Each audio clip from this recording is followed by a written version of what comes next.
activen todos los presentes, que activen sus micrófonos, ¿sí? Y les recuerdo que esta charla va a ser grabada, por lo cual también voy a poder verlos después a cada uno de ustedes en la grabación. Así que, por favor, antes de empezar, vayan activando sus micrófonos. Si están muy despeinados, tienen un minuto para arreglarse y activen Aaroncito, ¿vos querés que activen los micrófonos o la cámara? Porque los micrófonos van a hacer ruido. Las cámaras. La cámara, chicos. Sí. Los micrófonos no, porque vamos a escuchar unos ruidos. Totalmente. Activando las cámaras, por favor. Así empezamos. Empecemos por los alumnos de mi comisión, que más vale que me estén escuchando y no estén presentes.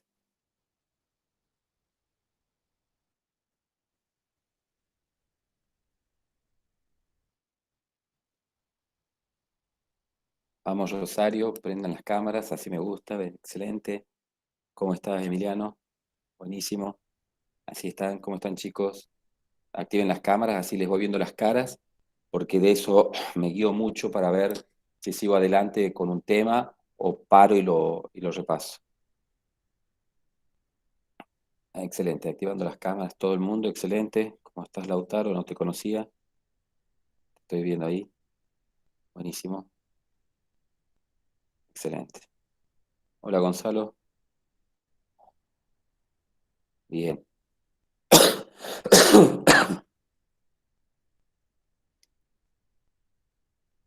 Buenísimo.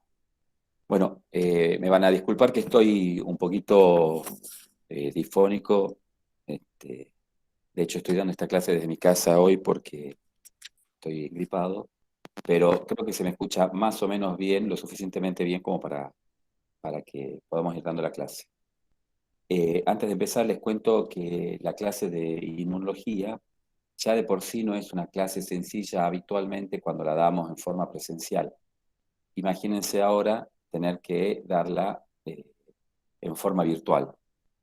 Así que voy a ir despacio, la vamos a dar esta charla en 2 módulos, digamos, para decirlo así, y una vez que haya alguna duda, al final charlaremos sobre esto. Si alguno tiene alguna duda durante la exposición, no me molesta, activa el micrófono y contesto en el momento para no seguir adelante, ¿sí?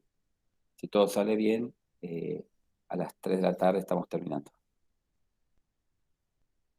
Empezamos con la presentación.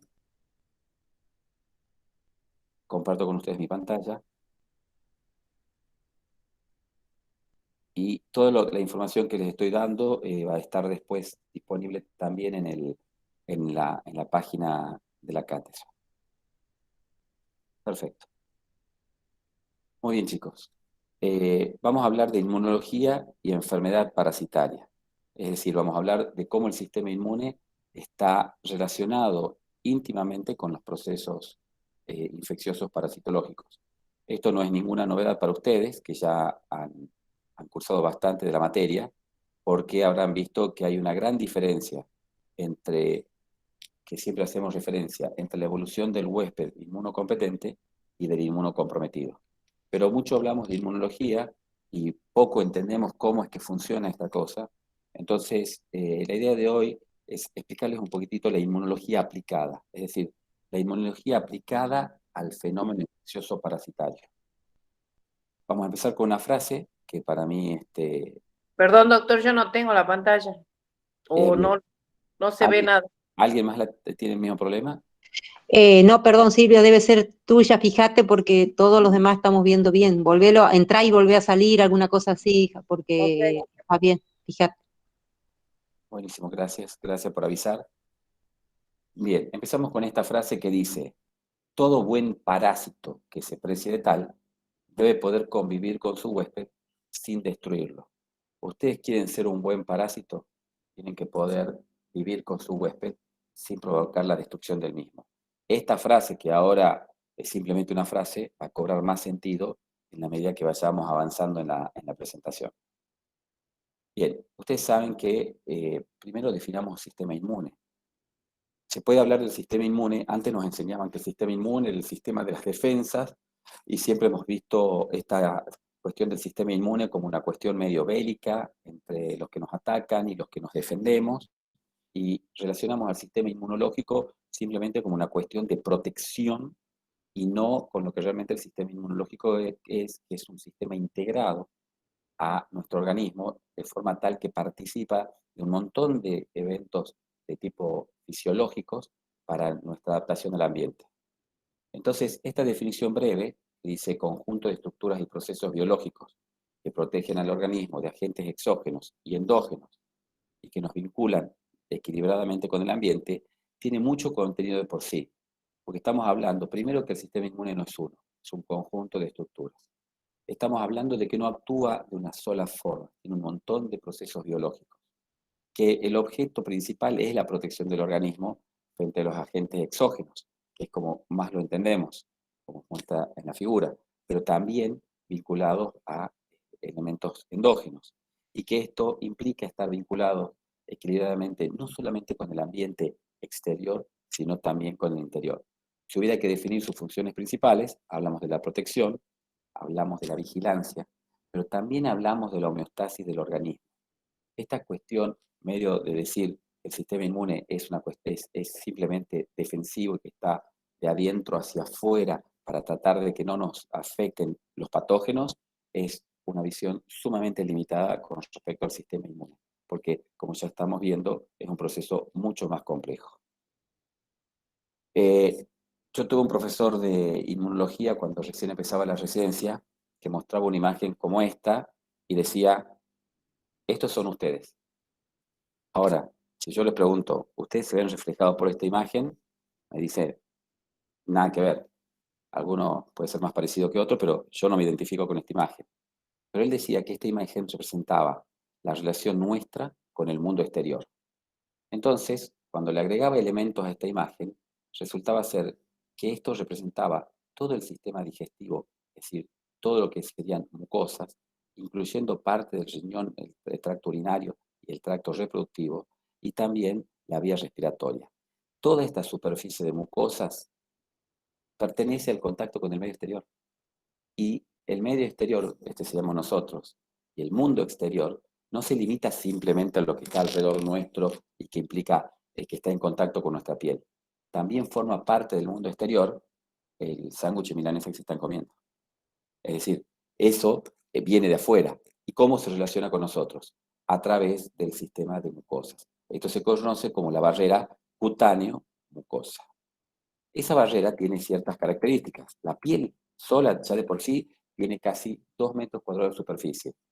Imagínense o recuerden la cantidad de parásitos que hemos visto que ingresan por vía cutánea, ¿bien? Empezando por las uncinarias, empezando por la larva migras cutánea y otros parásitos que requieren por ahí un vector que nos introduzca, pero están en contacto con nuestra piel. Pero también ocurre con las demás mucosas. Las mucosas respiratorias y digestivas del organismo tienen una superficie de casi 400 metros cuadrados. Semejante superficie. Bien, esa superficie también está en contacto con millones de antígenos extraños. Solamente la comida de por sí ya son parte de ese elemento extraño. Y eso nos pone que estamos expuestos a todo tipo de patógenos. El sistema entonces cutáneo mucoso tiene que ejercer un efecto barrera que nos separe del medio ambiente. En eso estamos de acuerdo. Pero también tiene que tener una respuesta especial que nos permita tolerar aquellas cosas que son buenas para nosotros. Por ejemplo, la flora normal. Si nosotros no tuviéramos la flora normal intestinal o la flora vaginal, tendríamos muchísimo mayor número de infecciones porque forman parte de nuestro sistema inmune. O por ejemplo, en los mismos alimentos. ¿Por qué entonces el sistema inmune no rechaza esa flora y al resto sí? Porque tiene la capacidad de generar una tolerancia inteligente que nos permite definir qué dejamos ingresar y qué no. Esa tolerancia se rompe cuando ingresa algún patógeno. Al sistema inmune se lo puede dividir en una inmunidad innata o natural, esto desde un punto de vista pedagógico, que hablamos, es un sistema inmune que viene con nosotros desde el nacimiento. Por eso les pongo la cigüeñita para que no se olviden. ¿Esto qué significa? Si nosotros naciéramos sin tener un sistema inmune ya preparado, aunque sea en forma básica, moriríamos de inmediato. Entonces, ya la naturaleza nos provee en forma genética una serie de mecanismos que nos permiten defendernos del medio ambiente. Quizás el más conocido, por ejemplo, es el de las uniones celulares. La sola presencia de uniones celulares, por ejemplo, acá en una mucosa intestinal, ya le representa por sí un efecto barrera que impide el ingreso de ciertos patógenos. La presencia de cilias, para que puedan hacer ese movimiento que necesitamos para hacer el clearance o la limpieza natural, que generalmente viene asociado a la producción de moco. Ese moco, ¿para qué está hecho? Para fijar aquellas bacterias, patógenos o que quieran ingresar y arrastrarlos junto con el movimiento ciliar.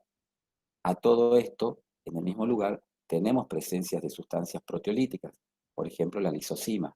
Y recordemos que hay bacterias buenas y bacterias malas. Bueno, hay bacterias que la lisozima de por sí ya puede ejercer un efecto proteolítico de las membranas, generando su destrucción.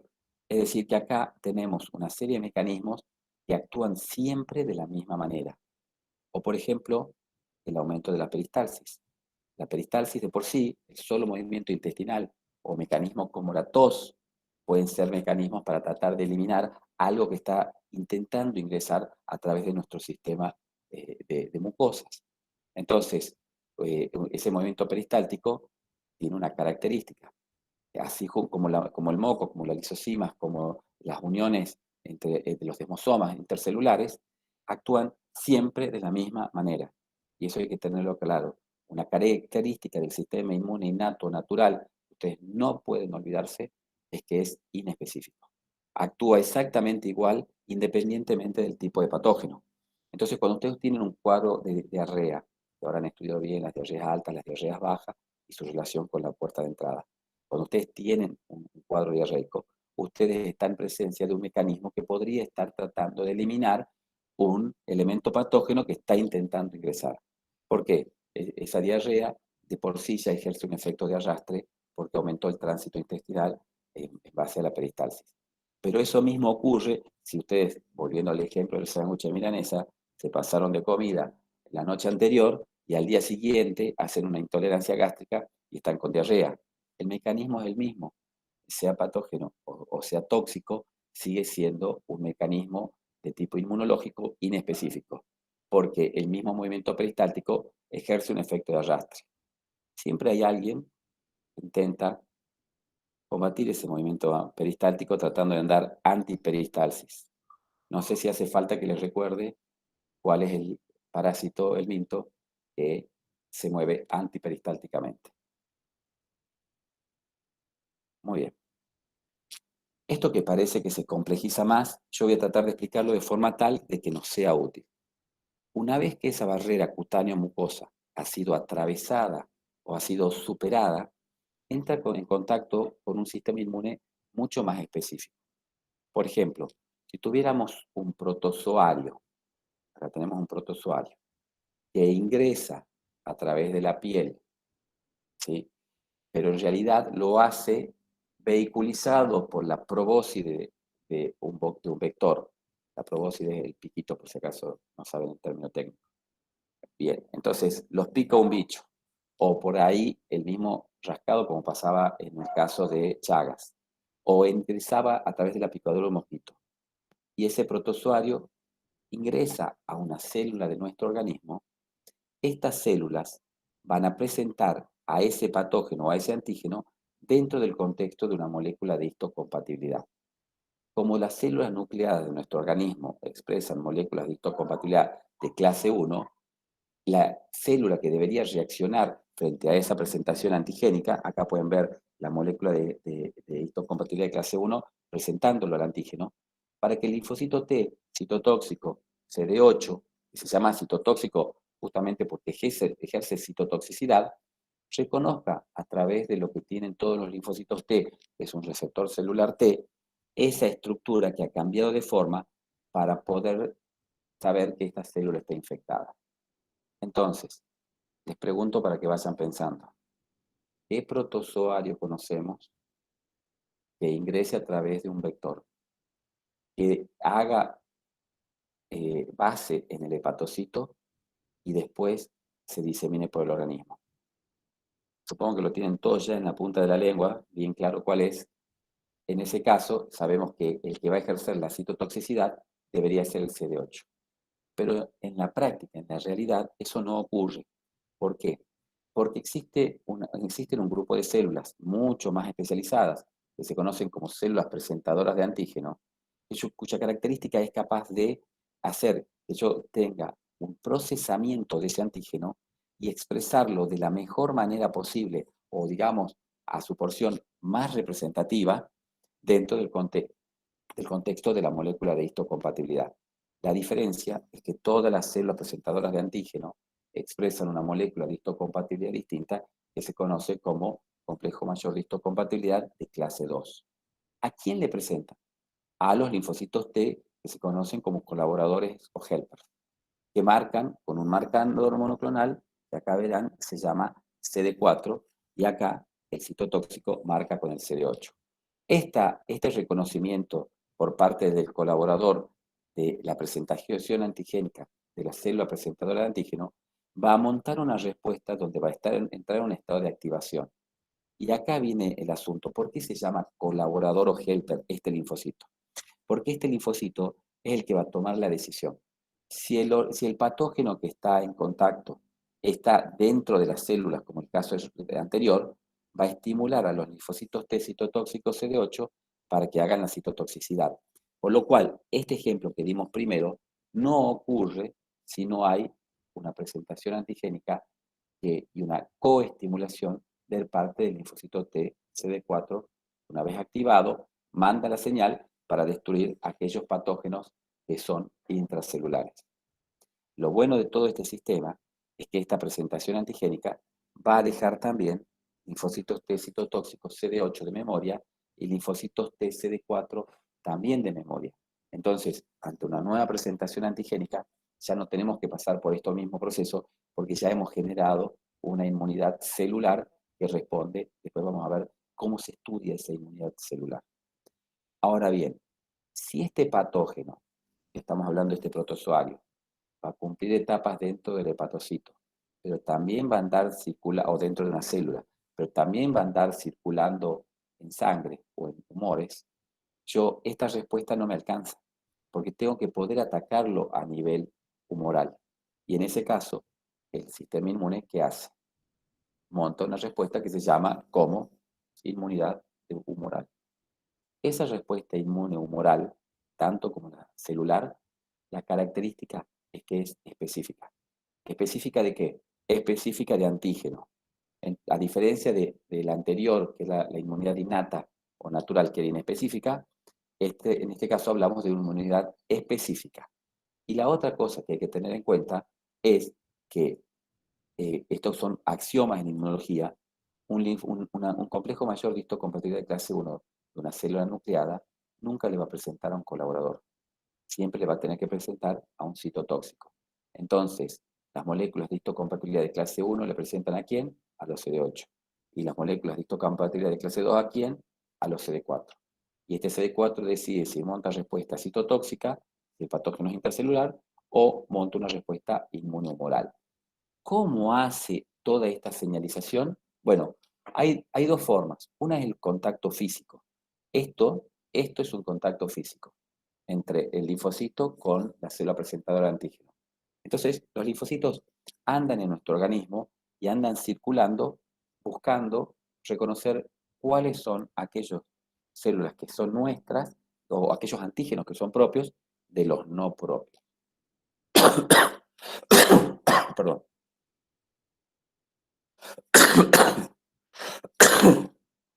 Disculpen, chicos.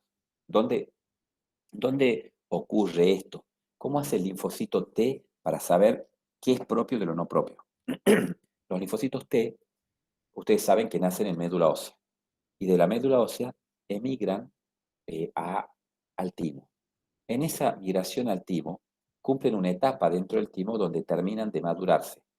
En ese lugar, en el timo, están representadas todos los antígenos y todas las células que nos pertenecen a nosotros. Entonces, cuando ese linfocito T ingresa al timo, aprende a reconocer lo propio de lo ajeno. Cuando ese linfocito T colaborador CD4 se gradúa, ¿qué le otorgan? Le otorgan un receptor celular T, que le sirve ¿para qué?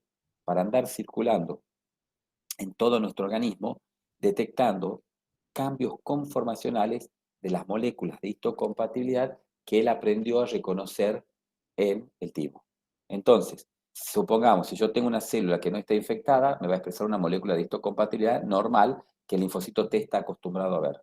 Pero en el caso de que esta célula haya sufrido un cuadro infeccioso, la misma célula se va a encargar de presentarla dentro de la plataforma, que es el complejo mayor de histocompatibilidad, para que el linfocito diga, oye, acá hubo un cambio. Y en ese cambio va a decidir qué respuesta va a tomar. Y va a montar inmunidad celular e inmunidad humoral. Todo esto también está mediado no solamente por un contacto físico, sino también por una serie de mensajeros que se conocen como las interleuquinas o citoquinas, que son muy parecidos a los de las hormonas. No sé si ustedes se acuerdan de las hormonas, que podían ejercer funciones locales, funciones a distancia.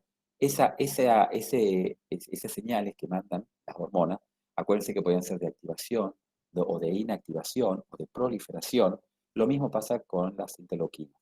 Las interleuquinas o las citoquinas pueden mandar mensajes de proliferación, de estimulación, de activación o de inhibición o incluso de muerte celular, que es la famosa apoptosis.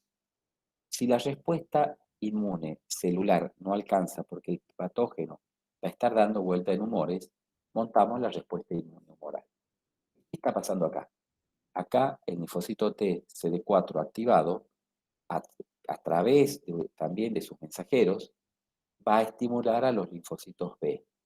Estos linfocitos B también nacen en médula ósea, pero ellos no cumplen una etapa de madurativa en el timo. Los linfocitos B están en la circulación y terminan de madurar cuando entran en contacto con el antígeno. Ese estado de preactivación que tienen los linfocitos B puede cambiar a un estado de activación a través de sus receptores, porque el linfocito B no tiene el receptor celular T. Entonces, ¿qué utiliza para reconocer el antígeno? Utiliza dos moléculas de anticuerpo en su membrana, que son la IgM y la IgD. Estas dos moléculas le permiten detectar que está habiendo una estructura extraña dentro del organismo, la manda al interior del linfocito B y ese linfocito B se activa. ¿Para qué se activa el linfocito B? Para fabricar anticuerpos. ¿Y por qué quiero fabricar anticuerpos? Porque como como el patógeno anda circulante, el anticuerpo también va a tener que andar circulante para tratar de fijarse al patógeno. Entonces, en ese caso, cuando yo logro que el anticuerpo se una al patógeno, voy a formar el inmunocomplejo. Muchas veces, el mismo anticuerpo de por sí, al unirse al patógeno, puede inactivarlo. Pero la mayor parte de las veces, estos inmunocomplejos tienen que ser limpiados del sistema circulatorio. ¿Quién se encarga de eso?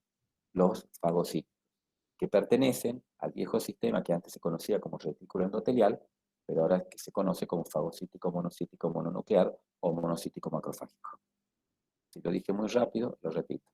Es el sistema fagocítico monocítico mononuclear o el sistema fagocítico, ya me enredé yo, el sistema microcítico macrofágico. ¿En qué consiste ese sistema? El sistema fagocítico mononuclear lo que hace es fagocitar por reconocimiento de la porción Fc del anticuerpo al inmunocomplejo. Cuando vienen los fagocitos y se morfan los inmunocomplejos en presencia de complemento, se produce la fusión del fagolisosoma, que después va a ser destruido, y yo con eso ejercí la respuesta inmune fagocitando todos aquellos patógenos que habían sido reconocidos por el sistema humoral a través de sus anticuerpos.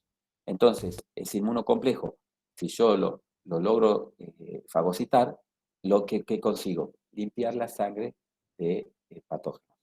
Si ese inmunocomplejo se produce en tal cantidad que los fagocitos no lo pueden fagocitar, el riesgo que corro es que termine depositándose.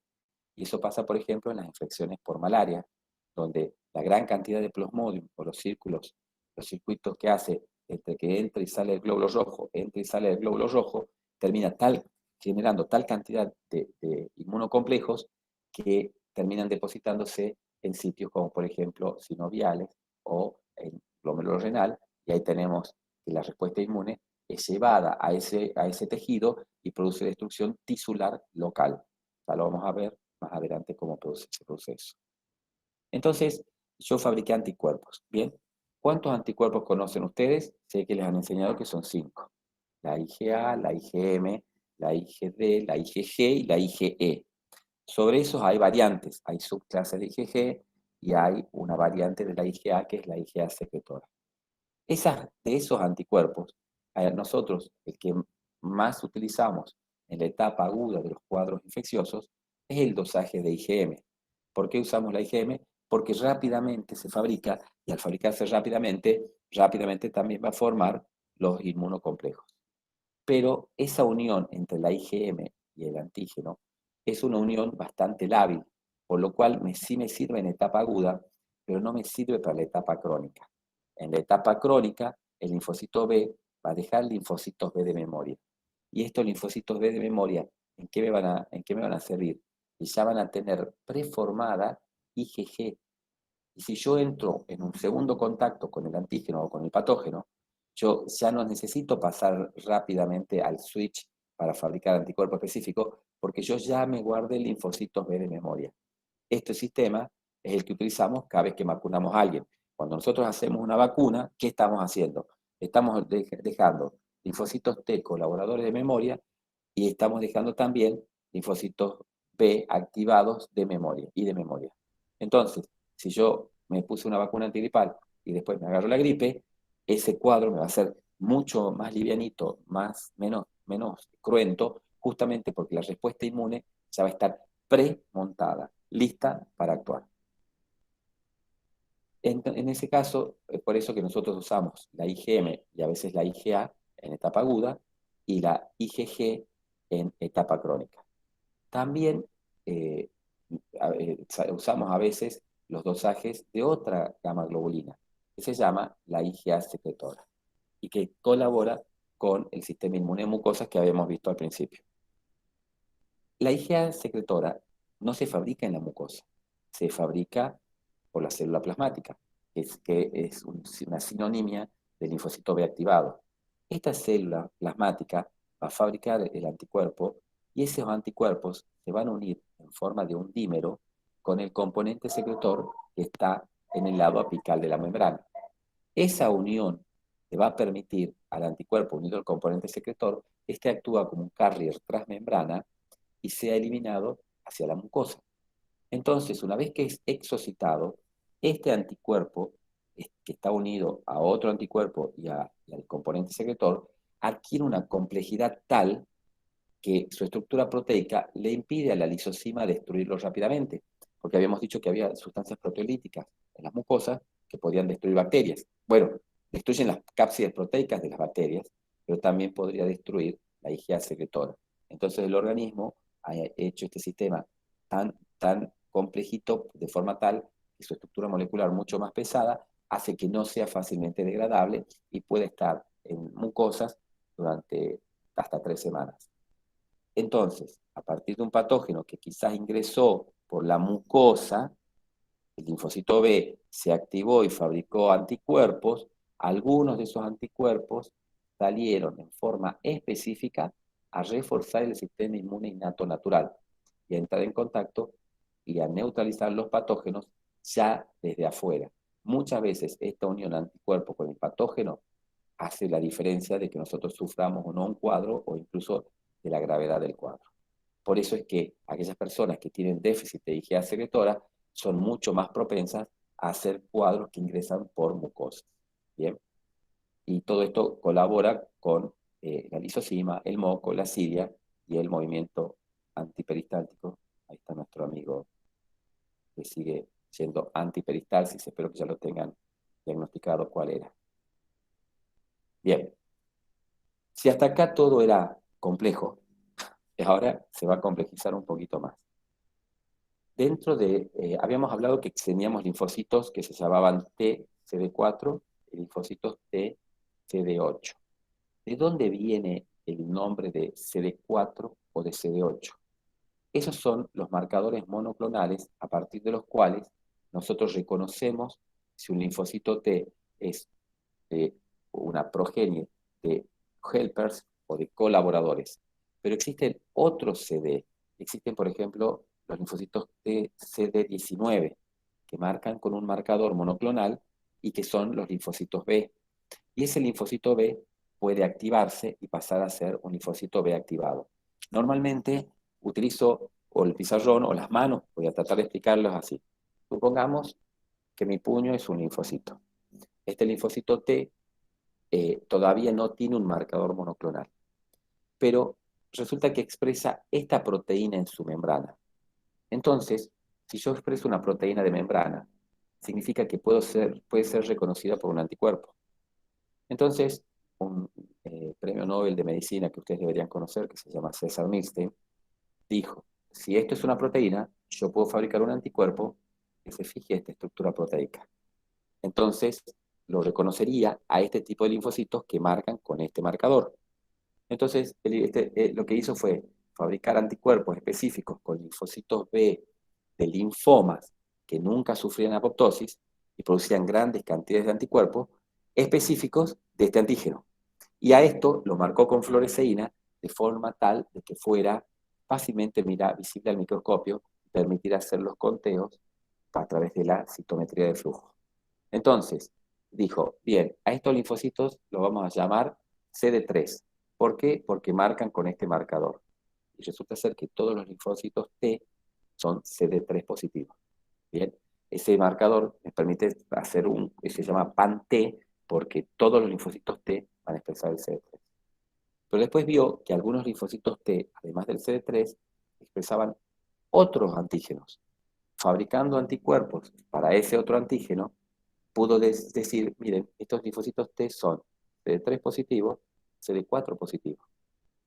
Pero había algunos que no marcaban con el CD4, pero sí marcaban con este antígeno.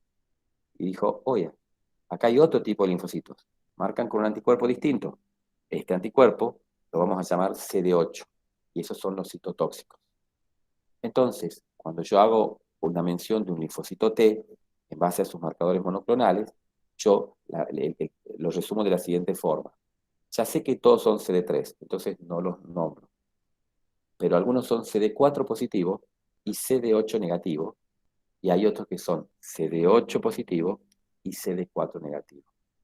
Esto permitió clasificar y hacer estudios de la cantidad de poblaciones linfocitarias de un individuo, y es lo que utilizamos ahora cuando hacemos los conteos para saber el balance CD4-CD8 en los pacientes que sospechamos que están inmunodeprimidos, y se utiliza mucho, por ejemplo, en el SIDA.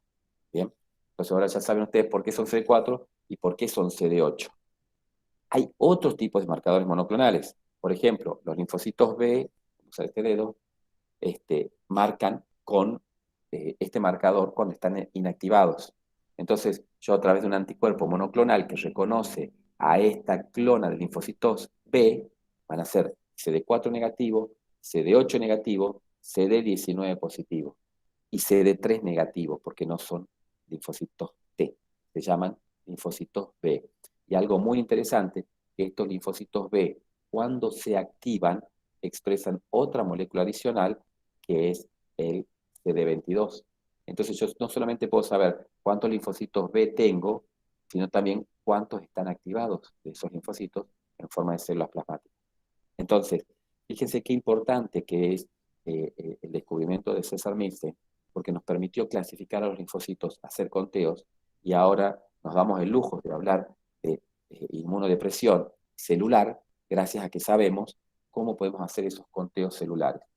No se quedó solamente con esto Milstein, sino que después distribuyó estas progenies de linfomas B y de células que no tenían apoptosis, o llamémoslas inmortales, que fabricaban anticuerpos específicos para cada clona de linfocitos, las distribuyó por todo el mundo. Entonces todos usamos la misma nomenclatura. Fíjense si no merecía un premio Nobel. Bien, ¿a qué venía toda esta explicación de qué son esos marcadores monoclonales? A que los CD4, a su vez, tienen dos subtipos que necesito que sepan. Cuando yo tengo un linfocito CD4 en circulación, yo les había contado que venía en un estado de inactivación. Eso se conoce como T colaborador o T helper 0 y tiene un perfil de citoquinas que se llama inespecífico. Todas estas citoquinas no sabemos para qué están. Están como listas, pero no están definidas. Estos linfocitos CD4 positivos, T helper, se clasifican, se pueden diferenciar en T-helper 1 y en T-helper 2. Y esto que les estoy enseñando les va a servir para toda la carrera, porque esto es si bien es pedagógico, porque es más complicado, les va a permitir a ustedes entender procesos patológicos en micro, en infecciosa y en cualquier especialidad que les toque hacer. Bien.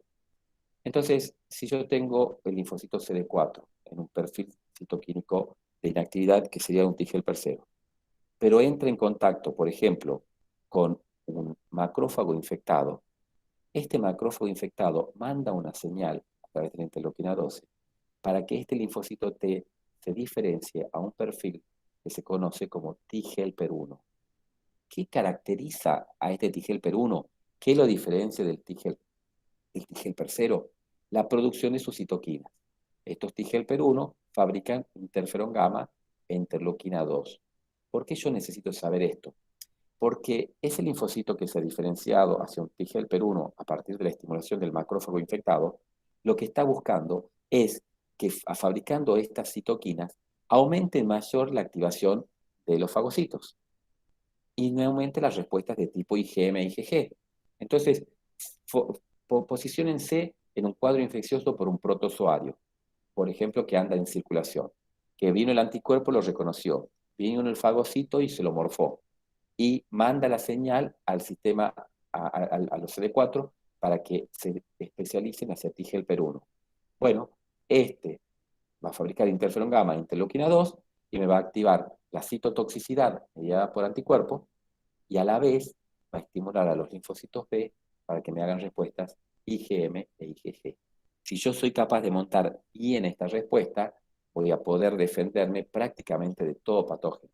Es muy posible que los pacientes que tienen este tipo de respuestas sean más resistentes a cualquier tipo de infección. Ahora bien, así como hay un T-helper 1, existe un perfil T-helper 2. ¿Para qué quiero yo un perfil T-helper 2? Resulta que hay una serie de patógenos que son muy grandes, como los helmintos. Y esos helmintos yo no los puedo fagocitar con un fagocito. Entonces, un fagocito es una célula chiquita y el helminto es un organismo pluricelular. Entonces, en ese caso, el sistema inmune monta una respuesta que se conoce como T-helper 2, donde el perfil citoquímico es distinto. Se basa principalmente en la interleuquina 4, la 5, la 6, la 10, la 13, pero la que yo quiero que se acuerden es la interleuquina 4. Esa interleuquina 4, ¿de qué me sirve a mí? Que si yo monto estas respuestas, voy a montar respuestas de tipo IgA e IgE y voy a reclutar otro tipo de células que se llaman eosinófilos, mastocitos y basófilos. Estas respuestas IgA e IgE y este reclutamiento celular sirven para atacar bichos grandes. En ese caso, después lo vamos a ver cuando veamos el mecanismo de hipersensibilidad de tipo 1, cómo ejerce su efecto destructivo o controlador de los procesos infecciosos por organismos pluricelulares como los helmintos. Entonces, hacemos un repaso de lo que vamos viendo. Hemos visto que había, como si fueran balanzas, hemos visto que había por un lado una inmunidad innata o natural y otra una respuesta adquirida o adaptativa. Hemos visto que esa respuesta inmune o natural su característica es que era inespecífica. Y la respuesta adaptativa o adquirida, todo lo contrario, es una respuesta altamente específica de antígeno. Esto es una balanza que en realidad es pedagógica.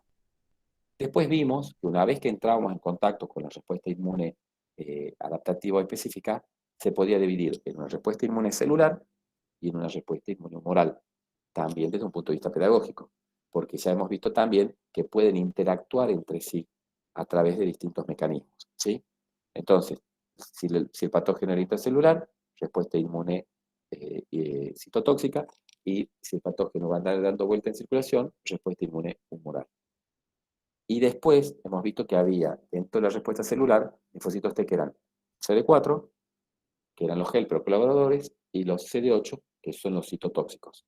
Bien, y ahora estamos viendo que dentro de los CD4 tenemos dos perfiles que ya no se marcan con el marcador monoclonal, siguen siendo CD4, sino que se van a diferenciar a través de su secreción de interleuquina.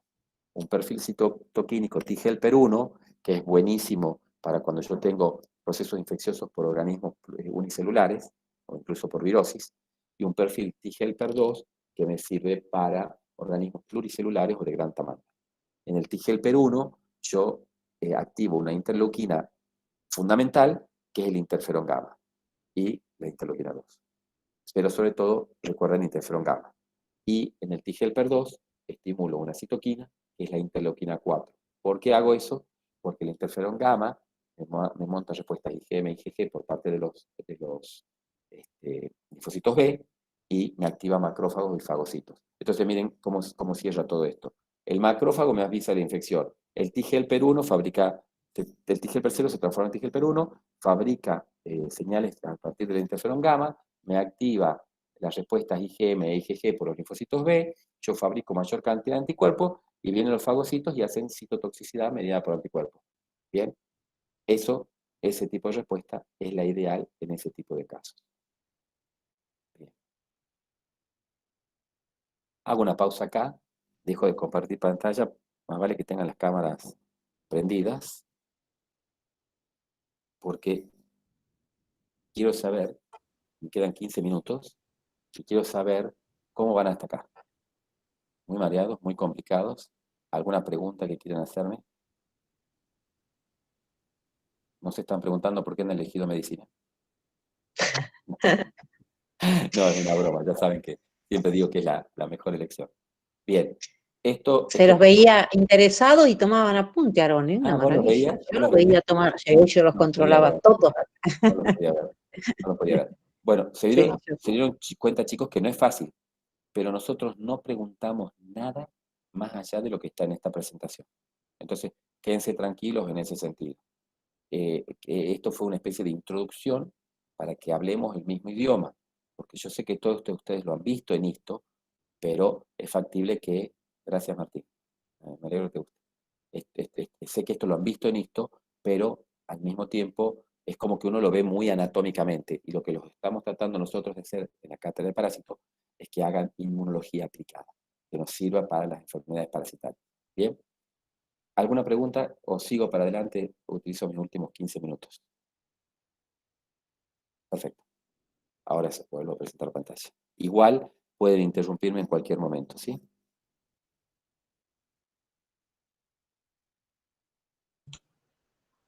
o pueden escribírtela en el chat y vos después los lees y les contestas si no quieren Bueno, interrumpir. si lo quieren escribir en el chat, después lo contestamos, ¿sí? Perfecto. Denme un segundo.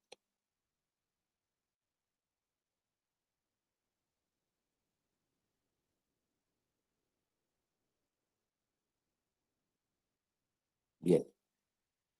Entonces, esperen que saco este para que no les moleste. Entonces, ¿por qué habíamos visto los subtipos de linfocitos T? Porque son, acá surge un concepto que es muy importante, que la pregunta es, ¿quién decide qué respuesta monta? Bueno, algunos dicen que la decide el antígeno, otros dicen que la decide el linfocito TCD4 como representante del sistema inmune. Pero bueno, uno no sabe qué es primero, si el huevo o la gallina.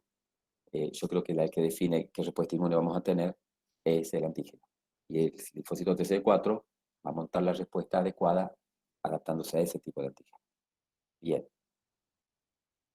Entonces, como habíamos hablado de las respuestas inmunes T-helper-1, ustedes hemos visto varios parásitos hemostisulares, ya sabemos algunas cosas que podemos definir.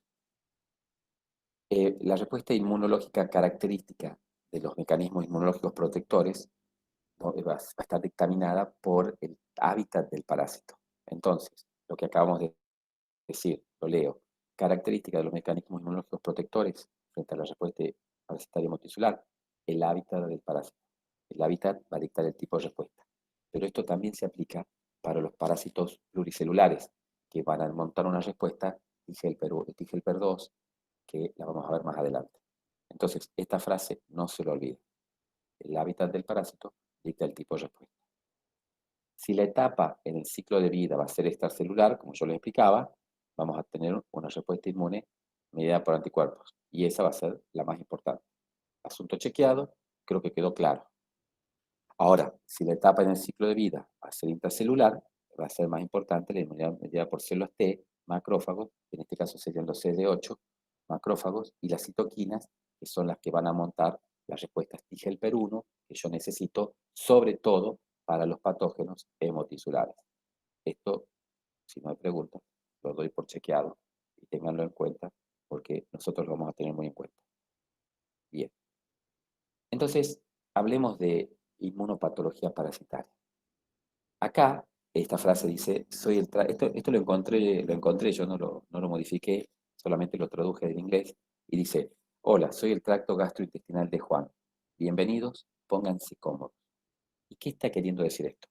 Está queriendo decir que no se enferma quien quiere, sino que se enferma quien puede. Y por eso es que nosotros hablamos de que la patología, la inmunopatología parasitaria, va a estar marcada también por la capacidad del huésped de respuesta inmunológica. ¿Bien? Nosotros estudiamos, no sé si se acuerdan, en esto, ¿no? Y vimos los famosos mecanismos de hipersensibilidad. Y vimos que había 4 mecanismos, aunque hay más, pero digamos, hay 4 desde el punto de vista pedagógico, que son la respuesta de tipo 1, dependientes de IgE, la respuesta de tipo 2, la citotóxica, dependiente de anticuerpos, la tipo 3, que va a ser la lesión por inmunocomplejos, y la tipo 4, retardada mediada por células. ¿Por qué estamos viendo estos mecanismos de hipersensibilidad? Porque todos estos 4 mecanismos están presentes en las infecciones parasitarias. Entonces, para poder entender cómo funcionan estos mecanismos, primero había que entender cómo funciona el sistema inmune. Ahora vamos a ver los mecanismos de tipo 2 a la 4. Si se fijan, me tomé acá la molestia de marcarles que tipo 1, tipo 2 y tipo 3 está marcado con una viñeta que representa un anticuerpo. Y el tipo 4 por una célula que es la inmunidad retardada.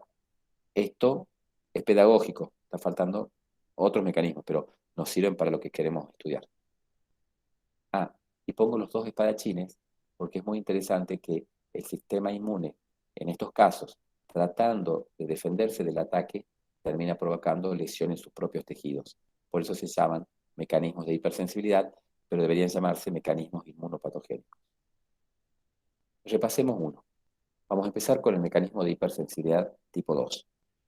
Ustedes saben, porque lo hemos estado viendo hasta recién, que ahora si yo tengo un patógeno y este anticuerpo lo reconoce al patógeno como que no pertenece a mi organismo, va a ser reconocido por el anticuerpo por su porción Fab, que significa porción de unión al antígeno o antigen binding fragment.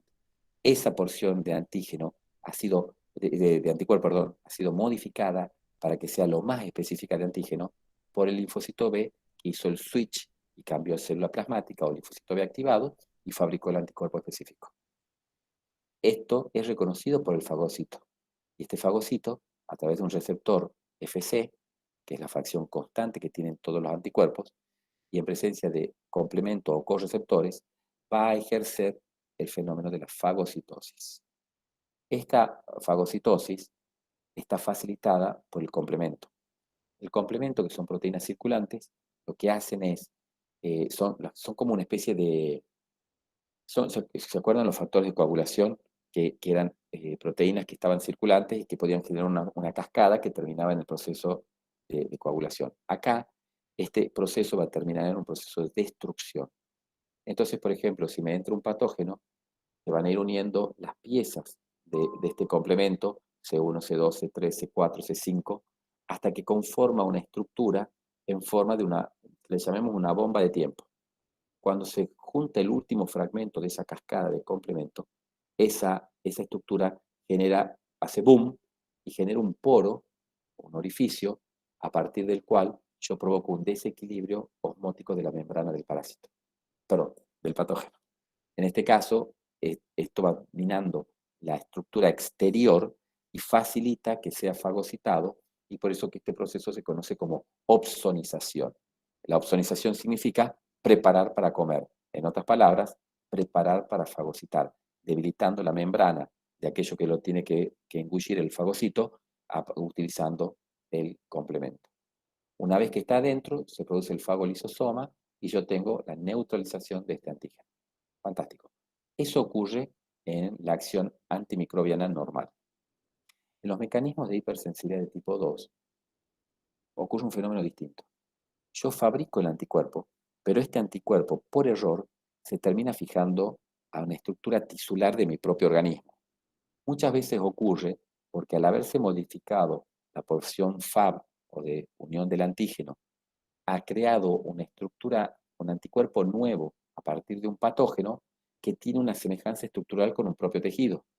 Entonces se termina uniendo, una vez que salió el patógeno de la circulación, se termina uniendo a nuestro propio tejido, viene el fagocito, en presencia de complemento, no se puede morfar esta estructura tisular, por ejemplo una membrana glomerular, y provoca una liberación de todos los gránulos enzimáticos y la destrucción, una especie de exocitosis de estos químicos que van a provocar lesión tisular mediada por anticuerpos.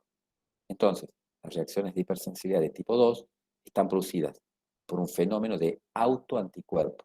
Yo fabrico un anticuerpo que tendría que ir contra el patógeno, que una vez que el patógeno desapareció de la circulación, si yo no lo he dejado de fabricar o fabriqué más de lo que necesitaba, termina montando una respuesta autoinmune por reconocimiento de estructuras propias y destrucción tisular. Creo que quedó clarito cómo funciona una reacción de hipersensibilidad de tipo 2. Distinto es el caso de la hipersensibilidad de tipo 3, porque acá, ¿qué pasa? Acá, la unión del antígeno con el anticuerpo, perdón, del antígeno con el anticuerpo, ya ocurrió. Entonces se formó el inmunocomplejo. Ese inmunocomplejo, como su carga proteica es mucho más pesada e incluso cambian sus valentes eléctricas, termina depositándose dentro del endotelio. Esto es un vaso, todo esto rojo es un vaso, estas son las células endoteliales, entonces termina depositándose dentro del endotelio, viene también el fagocito, no se puede morfar este inmunocomplejo porque ya está depositado en tejido y termina liberando las enzimas que además provocan agregación plaquetaria y forman microtrombos. Esta destrucción tisular ocurre endotelial y el fenómeno final es una vasculitis. Bien, y esto puede ocurrir mucho en sitios de mayor circulación, como por ejemplo en glómerulo renal, y nos dan las glomerulonefritis. Clásicas, por ejemplo, de paludismo. Lo que les decía, el paludismo, sobre todo en el malaria y en falciparum, pero sobre todo en malaria, yo puedo tener grandes cantidades de inmunocomplejos que después se me terminan depositando porque no le da tiempo al sistema fagocítico mononuclear o monocítico macrofágico de fagocitarlo. Bien, ese sería el mecanismo de hipersensibilidad de tipo 3, inmunocomplejo, recuerden, malaria. Después están los mecanismos de hipersensibilidad de tipo 4. Bueno, acá está fallando el GIF, no sé por qué, pero esta es una enfermera con una inyección en la mano. Nosotros, ¿cuándo utilizamos la inmunidad celular o la respuesta inmune celular? Los dos mecanismos anteriores, tipo 2 y tipo 3, hay anticuerpos involucrados. Es decir, está el anticuerpo específico que se termina uniendo al tejido o el inmunocomplejo que se deposita en tejido. En cambio, en la respuesta de hipersensibilidad retardada, o tipo 4, la respuesta es de tipo celular. Y mi utilidad es que yo las puedo utilizar para diagnóstico. ¿Cómo? Haciendo intradermorreacciones. Yo coloco en la piel del sujeto, por ejemplo, acá estoy haciéndolo con tuberculosis, pero podríamos hacerlo con algunas patologías que ustedes parasitarias que han estudiado, ya lo vamos a repasar. Yo coloco el antígeno y coloco el antígeno, dejo pasar un periodo de 48 a 72 horas y puedo medir la pápula y en el caso de que dé positivo también puede hablar de la severidad del cuadro infeccioso. Bien, si el paciente no tiene células sensibilizadas frente al antígeno, la piel va a quedar exactamente igual que como la dejé hace 2 días atrás. Este proceso no involucra anticuerpos, chicos.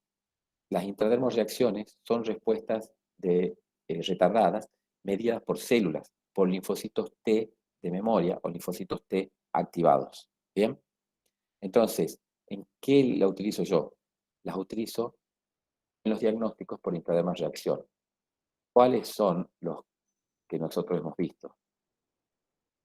Hemos visto el de Cassoni, de la hidatidosis, el de Bachmann de la triquinosis, Montenegro de Leishmania y Frenkel de toxoplasmosis. Si yo tengo todos estos parásitos y tengo la posibilidad de hacer intradermorreacción, significa que he montado respuestas inmunes celulares contra esos parásitos. De este grupo, ¿cuál es el que más utilizamos nosotros? La prueba de la leishmanía. Bien, aunque hay lugares donde se pueden hacer también interreacciones, a veces por cuestiones poblacionales, para hacer tamizajes y averiguar qué cantidad de pacientes o de una población está infectada o no de una determinada infección. No me sirven en toxoplasmosis. Bien, ¿por qué? Porque en toxoplasmosis me sirve la medición de anticuerpos, que lo vamos a ver en la próxima clase. Pero recuerden por lo menos una o dos de estas intradermorreacciones y recuerden que está mediada por memoria celular. Esto significa también otra cosa, chicos, que si el paciente se infectó ayer y yo le hago una intradermorreacción mañana, todavía no está sensibilizado y me puede dar un falso negativo. Entonces me sirve para medir las pruebas de hipersensibilidad, pero generalmente se espera un periodo de 3 a 4 semanas antes de que den positivo. Si un paciente tiene incluso una alteración del sistema inmune, me puede dar un falso negativo. Bien. Entonces, hablando específicamente de los protozoarios. Los protozoarios son capaces de liberar citoquinas del huésped que disminuyen la diseminación y el crecimiento del protozoario. Pero también hay citoquinas contrarreguladoras liberadas que disminuyen la resistencia del huésped a la infección. Tómense unos segundos, porque ya me queda poco tiempo, y piensen, si ustedes fueran todos protozoarios, ¿cuáles les gustaría de estas respuestas? ¿Les gustaría que se liberen citoquinas de parte del huésped que ustedes están invadiendo que disminuyan la diseminación y el crecimiento del protozoario? ¿O les parece mejor que haya citoquinas que disminuyan la resistencia del huésped a la infección? Bien, si uno pensara egoístamente, diría, quiero citoquinas que disminuyan la resistencia del huésped a la infección. ¿Por qué? Porque quiero poder entrar fácil. Pero el problema es que si yo disminuyo demasiado esa capacidad de defensa, de resistencia del huésped, a la larga provoco, si todo anda bien, infecciones crónicas latentes asintomáticas, pero si este huésped se me disminuye su capacidad de su sistema inmune, esto va a implicar un recrudecimiento de la enfermedad y en una de esas el huésped se me muere. Y si yo soy un parásito, me aprecio como tal, tengo que tratar de que no se muera. O por lo menos que no se muera hasta que cumpla mi objetivo. ¿Y cuál es mi objetivo? Cumplir mi ciclo o mi etapa del ciclo dentro de ese huésped. Bien. Distinto es con los helmintos, porque los helmintos, al ser organismos tan grandes, las infecciones son crónicas y persistentes y causan más daño que muerte.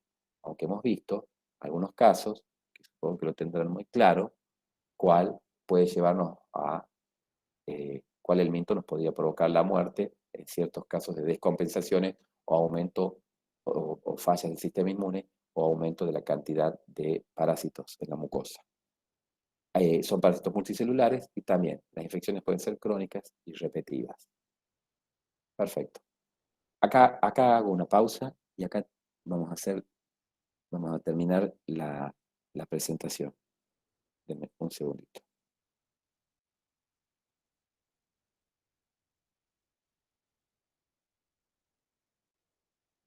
Bueno, chicos, sé que parece complicado, sé que es mucha información, ¿sí? Pero hay una ventaja. Tienen una semana para leerla y estudiarla para la próxima clase. Entonces, la hemos dividido en dos, justamente para no atosigarlos de información. Esto está y se puede conseguir escrito en el libro del doctor Durango, doctora Puchulu, que podríamos ver Así es. el capítulo de inmuno si lo pudiéramos colgar en la página, ya lo buscaríamos. Y si no, simplemente con lo que está en la presentación y ustedes que busquen un poquitito más de información, lo cual me parece mucho más motivador, podrían manejar inmunología parasitaria sin ningún problema. Entonces, ¿alguna pregunta hasta acá? Tengo en el chat varias, disculpen, vamos a verlas. Bien, dice, la doctora Antonia Laveña me pregunta, ¿cuál sería la respuesta inmunológica en Leishmania? ¿T-helper 1 o T-helper 2? Buenísima la pregunta, porque Leishmania tiene una tendencia a hacer lesiones también de tipo granulomatosa. Y Leishmania tiene también la posibilidad de evadir nuestra respuesta inmune haciendo que no haya presentación antigénica. Entonces, eso lo vamos a ver en la próxima clase, ya está puesto en una de las diapositivas de la próxima clase. Bueno, ya no se dice diapositiva, en una de las... Eso es obsoleto, Filmina, ya no. antes usábamos Filmina. Bueno, en una de las imágenes de la próxima presentación, vamos a ver que Leishmania involucra los dos mecanismos. ¿Por qué? Porque si bien es un hemotisular que va a estar circulando, a la vez monta respuestas T-helper-2 para inhibir la T-helper-1. Entonces es un infeliz, porque lo que hace es, como sabe que hay citoquinas que disminuyen la respuesta T-helper-1 que la persigue, estimula la T-helper-2 a propósito. Ese es un mecanismo de evadir la respuesta inmunológica y hacer que las infecciones, por eso que tenemos esas infecciones latentes y crónicas que se pueden reactivar si disminuye la capacidad del huésped. Pero eso lo voy a explicar con más en la próxima, ¿sí? Bien, y ahí estoy viendo que han puesto T-helper-1. Es cierto, chicos, es T-helper-1 porque es un hemotisular, pero tiene sus mecanismos de evasión que después les voy a contar que son muy interesantes. Bien. ¿Alguna otra pregunta, alguna otra cosa, duda que quieran saber sobre lo que hemos hablado? ¿Les ha quedado todo claro? ¿Les he llenado la cabeza de información? Bueno, si no hay más preguntas, doctora, nos juntaríamos de nuevo, antes que se le caiga a la cabeza a la Ana Valentina Sapia. Vamos a seguir la próxima clase, chicos. ¿Sí? Gracias, Aarón. El próximo martes a las 14. Martes a las 14. Muchísimas gracias. Muchísimas gracias a ustedes. Muchas gracias, doctor. Adiós, adiós.